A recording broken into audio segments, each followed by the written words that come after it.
ఉప్పందించింది America, దాడి చేసింది Israel.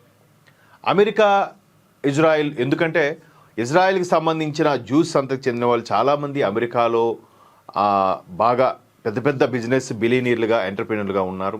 ఒకవేళ ఇజ్రాయెల్కి అమెరికా ఎదురు తిరిగే పరిస్థితి వస్తే అమెరికా ఆర్థిక వ్యవస్థ కూడా కుప్పకూలిపోయే ప్రమాదం ఉంది. ఎందుకంటే ఎలాన్ మస్క్ లాంటి ఎక్స్ అధినేత ఎలాన్ మస్క్ లాంటి వాళ్ళు కూడా ఆ సంతకు చెందిన వాళ్ళని కూడా కొన్ని వార్తలు ఉన్న నేపథ్యంలో అటువంటి చాలామంది ప్రముఖులు బిలియనీర్స్ ఒక్కసారి ఇజ్రాయెల్కి సపోర్ట్గా ఉండి అమెరికాకి విత్డ్రా అయితే ఆర్థిక సంక్షోభం ఏర్పడుతుంది. మరోవైపు ట్రంప్పై రకరకాల విమర్శలు వస్తున్న నేపథ్యంలో అమెరికా ఇజ్రాయెల్ కలిసే దీనికి పూనుకున్నాయి. అసలు దశాబ్దాల పాటు తిరుగులేని రీతిలో ఇరాన్ను శాసించిన అగ్రనాయకుడు ఖమేనీ ప్రత్యర్థి దాడిలో అంత సులువుగా ప్రాణాలు కోల్పోవడం ఆశ్చర్యమేస్తుంది. నిన్న ఒక న్యూస్ రీడర్ కూడా ఖమేనీ మరణ వార్త గురించి మాట్లాడుతూ లైవ్లో ఏడ్చేసింది కూడా. ఖమేనీ లాంటి దిగ్గజంను కోల్పోయాం, నిజంగా అటువంటి ఒక ఫాదర్ లాంటి తండ్రి లాంటి వ్యక్తిని కోల్పోయామని చెప్తూ న్యూస్లో ఏడుస్తూనే చదివింది. ఆ న్యూస్ కూడా చాలా హల్చల్ అయింది. అమెరికా ఇజ్రాయెల్ దాడులు దాదాపు ఖాయమని కొద్ది రోజులుగా స్పష్టమవుతున్నా ఆయనను సురక్షితంగా ఉంచడంలో అక్కడి అధికార యంత్రాంగం గట్టి చర్యలు తీసుకోలేదు. అంటే మొన్న ఆదివారం శనివారం కాక సరిగ్గా 1 week back last Saturday Sunday గత శని ఆదివారాలు కూడా అంటే ఆల్మోస్ట్ 22-21 టైం ఫిబ్రవరి 21-22 టైంలో కూడా అమెరికా యొక్క క్షిపణులు అవన్నీ కూడా సముద్ర తీర ప్రాంతానికి ఇరాన్ ముందు రెడీగా ఉన్నాయి. మరోవైపు ఇజ్రాయెల్ వాళ్ళ దేశం నుంచి కూడా అటాక్ స్టార్ట్ చేసింది. ఎప్పుడో ఒకసారి అటాక్ స్టార్ట్ చేయొచ్చు అనే సంకేతాలు కూడా అమెరికా ఇచ్చినప్పటికీ అక్కడ ఖమేనీని సురక్షిత ప్రాంతంలో లేదా బంకర్లో ఎందుకు దాచలేకపోయారు, ఎందుకు తరలించలేకపోయారు అనేది కూడా ఒక కీలకమైన అంశం. అంటే వీళ్ళు కూడా ఎందుకు ఖమేనీని టార్గెట్ చేశారు అంటే మన సినిమాలో చూపించినట్టు ఫస్ట్ మెయిన్ నాయకుడిని కానీ చంపేస్తే తర్వాత వాళ్ళు భయపడి పారిపోతారనే కాన్సెప్ట్లో అసలైన నాయకుడిని ముందు తుదముట్టించాలనే ఉద్దేశంతో ఇక్కడ అమెరికా ఇజ్రాయెల్ సంయుక్త దాడుల్లో ఖమేనీ మరణించారని ధృవీకరించారు కూడా. వాళ్ళు కూడా చాలా వరకు అంటే కన్నింటి పర్యంతమయ్యారని చెప్పాలి ఇరాన్ వాళ్ళు కూడా. అలాగే అమెరికా నుంచి అందుకున్న ఒక రహస్య సమాచారం ఆధారంగా ఇజ్రాయెల్ శనివారం మెరుపు వేగంతో స్పందించి దాడికి దిగడంతో తప్పించుకోవడానికి ఖమేనీకి అవకాశం దక్కలేదు. తమ అణు కేంద్రాలను తొలుత లక్ష్యంగా చేసుకోవచ్చని ఇరాన్ నిఘా వర్గాలు భావించే, కానీ తొలి దాడి నేరుగా ఖమేనీ పైన జరుగుతుందని ఊహించలేకపోయాయి. ఇక్కడ చూడండి గూగుల్ సంబంధించిన ఒక దాడి, ఇజ్రాయెల్ దాడితో ధ్వంసమైన ఖమేనీ కార్యాలయ సముదాయం ఇక్కడ ఒక్కసారి మొత్తం స్మాష్ అయిపోయినట్టుగా కనిపిస్తోంది. గత ఏడాది ఇరాన్లో అణుస్థావరాలపై దాడికి సన్నద్ధమవుతున్న తరుణంలోనే ఖమేనీ ఎక్కడ దాగున్నారో తమకు తెలుసని, కావాలనుకుంటే ఆయనను చంపగలిగి ఉండేవారని అమెరికా అధ్యక్షుడు డొనాల్డ్ ట్రంప్ పేర్కొన్నారు. నాటి నుంచి ఈ పటిష్ట నిఘా నెట్వర్క్ను అమెరికా గూఢచార సంస్థ CIA కొనసాగించింది. గత ఏడాది 12 రోజుల యుద్ధం సమయంలోనే ఖమేనీ, ఇస్లామిక్ రెవల్యూషనరీ గార్డ్ దళం మధ్య కమ్యూనికేషన్ సాగుతున్న తీరు, అత్యవసర సమయాల్లో వారు చేపడుతున్న చర్యల గురించి మరింత ఎక్కువగా తెలుసుకుంది. అంటే అప్పుడే మా ఖమేనీ ఎక్కడున్నా తెలుసు.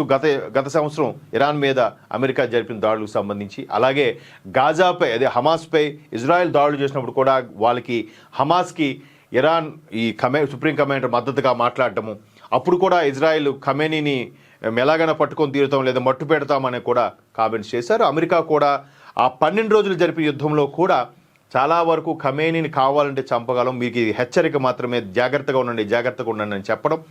తర్వాత మొన్న 2 నెలల కిందట ఇరాన్లో అక్కడుండే ప్రజలు అక్కడుండే పరిస్థితులకి వ్యతిరేకంగా నిరసన తెలియజేసి ర్యాలీలు నిర్వహించి రోడ్డు మీదకి రావడంతో చిన్నపిల్లలు ఆడవాళ్ళను చూడకుండా ఒకరోజు 500 మంది, ఒకరోజు 700 మంది, ఒకరోజు అయితే అత్యధికంగా 3500 మంది ఇరాన్ సిటిజన్స్ని ఓచకోత కోసింది ఇరాన్ మిలిటరీ. ఇప్పుడు ఏదైతే ఆ దళం ఉందో ఆ దళం ఒకసారి ఇక్కడ చూడండి, ఇస్లామిక్ రెవల్యూషనరీ గార్డ్ దళం అట. సో మట్టుబెట్టడంతో ఒక్కసారి ప్రపంచం గగ్గోలు పెట్టింది. ఐక్యరాజ్య సమితి శాంతిని నినదించింది, అయినప్పటికీ కూడా జరగలేదు. వెంటనే ఇరాన్ ప్రభుత్వం చేపట్టిన చర్యలు అసలు ఎందుకు ఈ ఆందోళన, దేనికోసం అడగకుండా వాళ్ళని ఓచకోత కోయడం కాకుండా అక్కడ ఉన్న నెట్వర్క్ని మొత్తం శాటిలైట్తో ఉండే కనెక్షన్స్ అంతా కూడా కట్ చేసేసి బయట ప్రపంచాలకు తెలియకుండా అందరినీ మట్టు పెట్టేసి వాళ్ళ ఉద్యమాన్ని అణిచివేసే ప్రయత్నం చేసింది. ఒక విధంగా ఈ యుద్ధము బాంబు దాడులు జరగడానికి కారణం కూడా అదే భావించవచ్చు. ఇక్కడ ఒక్కసారి చూడండి, ఇరాన్ దాడితో దుబాయ్లోని పారిశ్రామిక ప్రాంతంలో అలుముకున్న పొగ. అంటే దుబాయ్ ఎంత అద్భుతంగా అభివృద్ధి చెందిందో, గడిచిన 20 ఏళ్ళలోనే భారీగా అభివృద్ధి చెందిన దేశం, అక్కడ ఈ విధంగా దాడులు చేయడం, ఒక్కసారి దట్టమైన పొగ అలుముకుంది. ఎంత దారుణమైన, అంటే వీళ్ళు చేయాల్సింది ఇజ్రాయెల్ మీదో అమెరికా మీదో చేయాలి, లేదా అమెరికాకి సానుభూతిగా ఉన్నారు, అమెరికాకి రాజీ అయిపోయారని దుబాయ్ మీద ఒక ముస్లిం దేశం ఇంకో ముస్లిం దేశం మీద ఈ విధంగా దాడులు చేసుకోవడం చాలా దారుణం అని చెప్పాలి.